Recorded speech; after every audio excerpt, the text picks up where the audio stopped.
G'day, thanks for dropping by. Today we're going to take you to the Rocks area in Sydney. It's an historic site in just near Circular Quay, and there's a lot of history there to be told. So come along with us, but not you, Bobby, and we'll have a bit of a look around. So come on, let's go. Come on, Bob. Let's go. Come on, Bob.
So what you're looking at now is the Museum of Contemporary Art.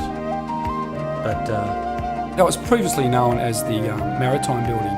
They controlled all the shipping in Sydney Harbour. that's right, the museum was opened in 1991, as I said, as the Museum of Contemporary Art. In 2010 it underwent a $58 million expansion and redevelopment.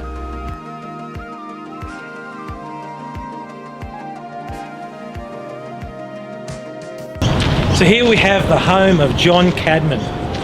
John came here in 1797 from England for stealing a horse. This was his home from 1827 to 1845. He had worked on boats in England, so was put to work in the docks, where he continued to work and became a principal superintendent of government boats, which meant he was responsible for maintenance and availability of naval officers' boats and any government boats used by convicts for various activities and work on the harbour. Harbour Bridge.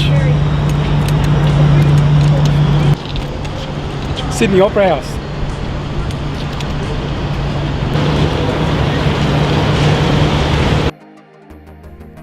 Now here's something I didn't know about, Jeff. The Metcalfe Bond stores.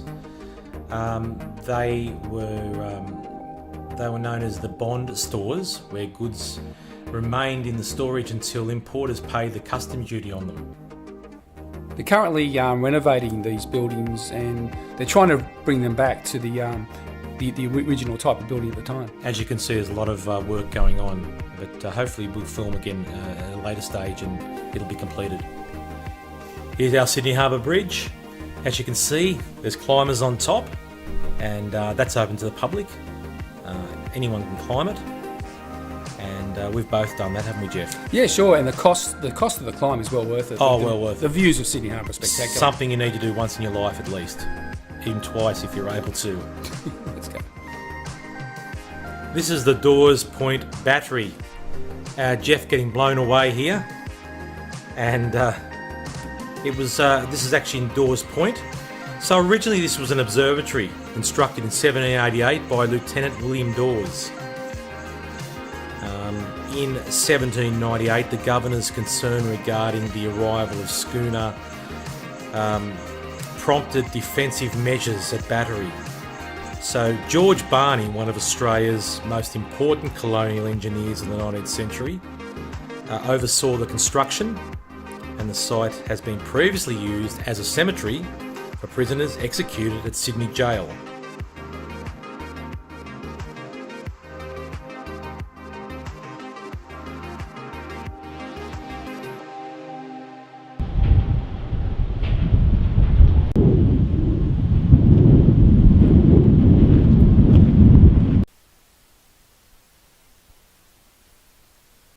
So here we are at the Harbour View Hotel. It's the closest hotel to the Harbour Bridge. The original Harbour View Hotel, built around 1843, was demolished to make way for this current one that you're seeing now. It was originally situated where the granite pylons now stand. The foundations of the building you can still see, located at the entrance of Dawes Point Park. The current owners purchased the Harbour View in 1998 and closed it in 2000 to do some renovations. It's now heritage listed.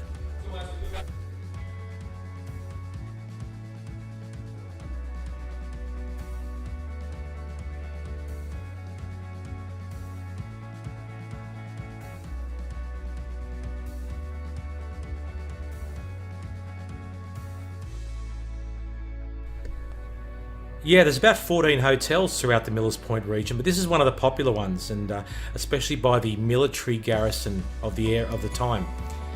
So it was built of sandstone used from the Argyle Cut, originally called the Young Princess. Now, legend has it the hotel was used by the sea captains to recruit new members. So unsuspecting patrons who drunk themselves silly were said to have been pulled through a trapdoor and carried through the underground tunnel to wait ships in nearby Walsh Bay. That's where the old saying Shanghai comes from, Wayne. I think. That's right, it is. So yeah, this is an interesting story and a really wonderful, well-preserved hotel. And wake up with a hangover on a ship. This is Holy Trinity Church in Millers Point, also known as the Garrison Church. It was the first military church built in the colony, and it continues to be active to this day. It's an Anglican church, part of the Diocese of Sydney. It's located at the north end of Fort Street and surrounded by houses and terraces from the Georgian and Victorian periods. The lead-line windows here are magnificent, and we're just showing you some of those. The Garrison Church was planned as a meeting place convened by Reverend William Cowper in December 1839. Cowper made a significant contribution to funding the church, stipulating that it be called the Holy Trinity. The land was granted for the church and associated schoolhouse by George Gibbs. The small adjoining hall was used as a school, and for a time it was the headquarters of the 30th Scottish Battalion. The good thing about the Anglican church is they have these comfy chairs at the back.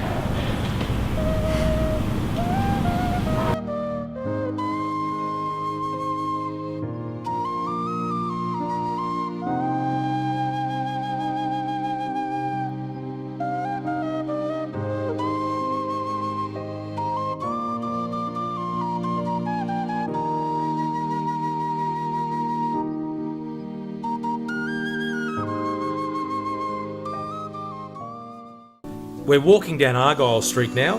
It was named after Governor Macquarie, after County Argyll in Scotland, the place where he grew up. The rocks were divided into separate communities, separated by this rugged, steep, rocky outcrop, which forms the ridge of the peninsula to the west of Sydney Cove. Now, building had taken place on either side of the ridge, but people wishing to travel from one side to the other either had to go the long way around Dawes Point or climb a series of stairs which joined the eastern and western sections of Argyle Street. So the whole Argyle thing started in 1816. Governor Macquarie floated the idea of cutting a passage through the rock face to join the east and the west sections of the rocks community. There were lots of complaints from England and Sydney that Macquarie was wasting lots of funds on unnecessary public utilities, and Macquarie attempted to raise finance from local businesses, but it fell on deaf ears. The program languished until 1843, when convict chain gangs began their assault on the rock face with whatever tools they could find. 21 years later, the cut was completed and open to traffic. What a feat for its time, Wayne. That was enormous, wasn't it? And the fact that it took from 1816 to 1843 to get the whole thing happening. It's incredible. The Argyle stairs were built as part of the cut, which was widened to its present size on its western side around the turn of the 20th century.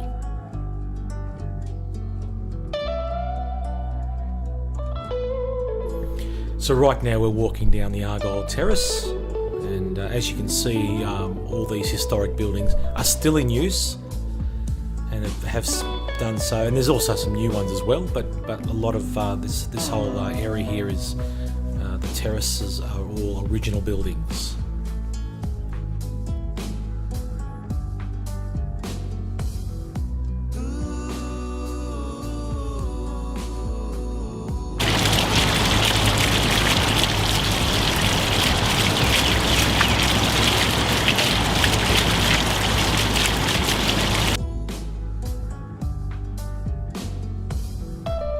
This is a very interesting statue. On one side we have a section that recognises the convicts of the time, and also on the other side is the soldiers.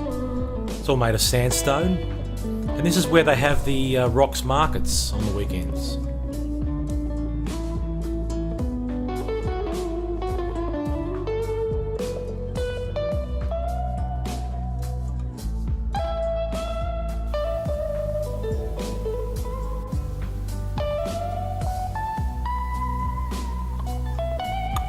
So here we are at the Orient Hotel, and you've more than likely stumbled over this place or stumbled out of it. It's been a popular watering hole for Sydney-siders and visitors since 1844. So the building began life as a butcher shop and butcher's house in 1843. It has a restaurant and serves modern Australian dishes and international favourites.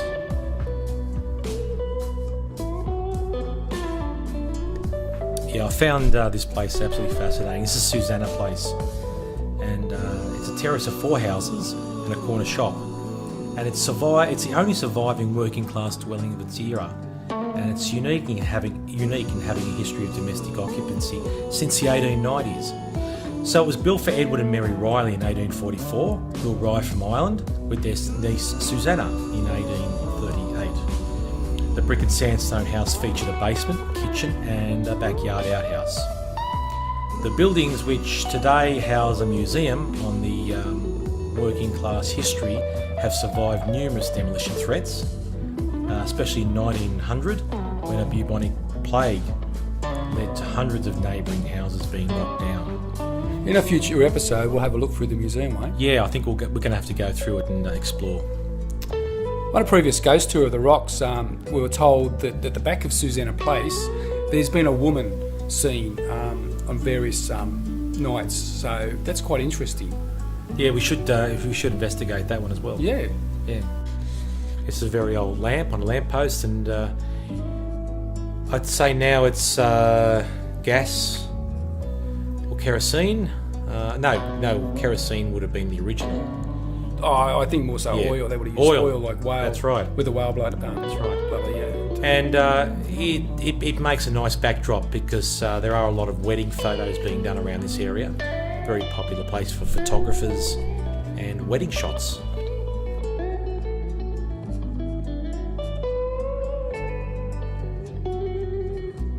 The hospital? So this is the home of the original Sydney Hospital. Yeah, it was located in this area. And that's the reason why it's called Nurses Walk. Then it was relocated to Macquarie Street.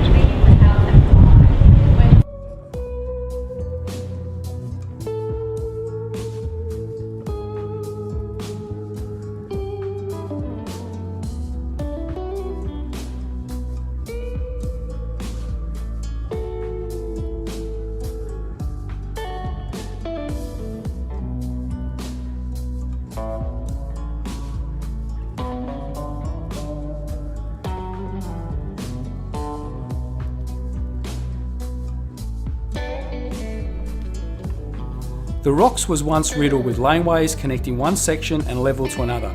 Only a few of these narrow thoroughfares remain, but they reveal many secrets about the origins, growth and development of Australia's first colonial maritime village. By the middle of the 19th century, gracious 2- and 3-storey homes boasting peacocks and deer in their gardens and sweeping views of the harbour doted the higher ground, whilst below a maze of winding streets and narrow cobblestone lanes lined with rat-infested hovels, hotels, brothels and warehouses were home to seafarers, cutthroats, prostitutes, and working families. It had a reputation of being one of the roughest and toughest ports in the world. However, that all changed in 1900 when the bubonic plague swept through Sydney. The slums that had given the area its reputation were demolished, and many of its notorious black alleys, nooks and crannies vanished into history. This is the Fortune of War Hotel.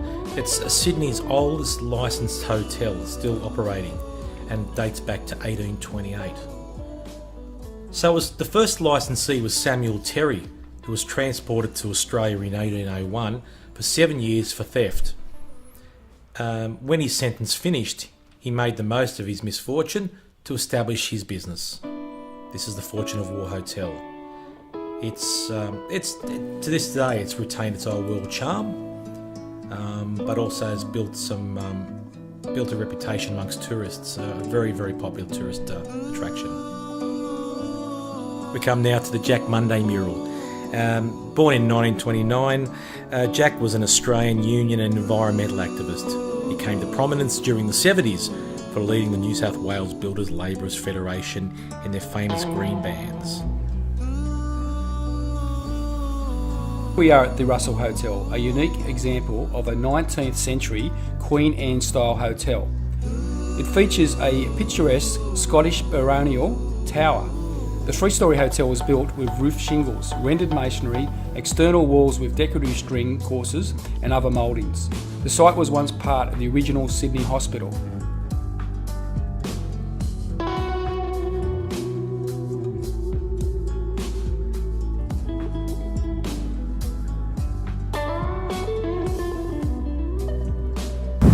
Well, we hope you enjoyed that, our visit to the rocks. If you'd like to see more of our videos, then please subscribe to our channel. We really appreciate that. And give us a thumbs up if you really like this video. Thanks again. See you next time.